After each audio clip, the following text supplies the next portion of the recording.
आप सभी को कुछ बताने वाला हूँ, कुछ दिखाने वाला हूँ। शाम का 5:30 बज रहा है, देख रहे हो कितना धूप है। 5:30 बज रहा है, धूप इतना तेज़ है कि दिखाने।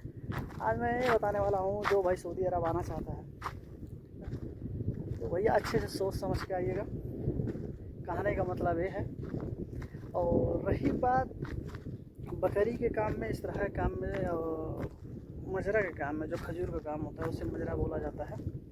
तो उसमें आओगे तो भैया मेहनत तो हर जगह है, ठीक। और बकरी के काम में आओगे, खाली बकरी रहेगी, फिर भी आपको सऊदी को चाय पानी बना के देना पड़ेगा, ठीक।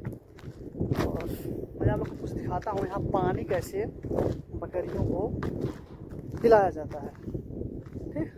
यहाँ बकरियों को पानी कैसे पिलाया जाता है और कैसे भराया जाता है, किससे रहता है। यहाँ तो नलका तो है नहीं, टोटी तो है नहीं, कुछ भी नहीं। ये आउट एरिया देख रहे हो हमारे पीछे, कुछ दिख रहा है? कुछ नहीं दिख रहा है, ठीक ना। तो आप लोग को दिखाता हूँ,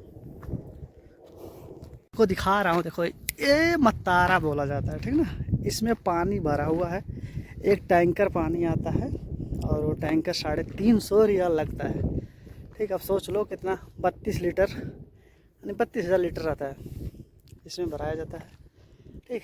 और ये मेरा मकान है, देखो ऐसे बकरियाँ मेरा जहाँ रहती हैं, देख रहे हो। ऐसे बाहर से देखो, मैं बाहर से दिखा रहा हूँ आप सभी को, ठीक।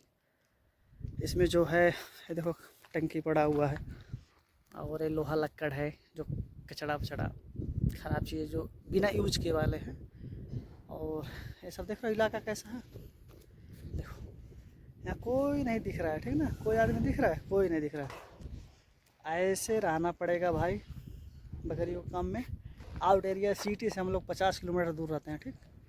दूर दूर तक कोई नहीं दिख रहा है, सब आदमी है। हर जगह जो मकान दिख रहा है सब में आदमी है, लेकिन अपना अपना काम अंदर सब करते हैं।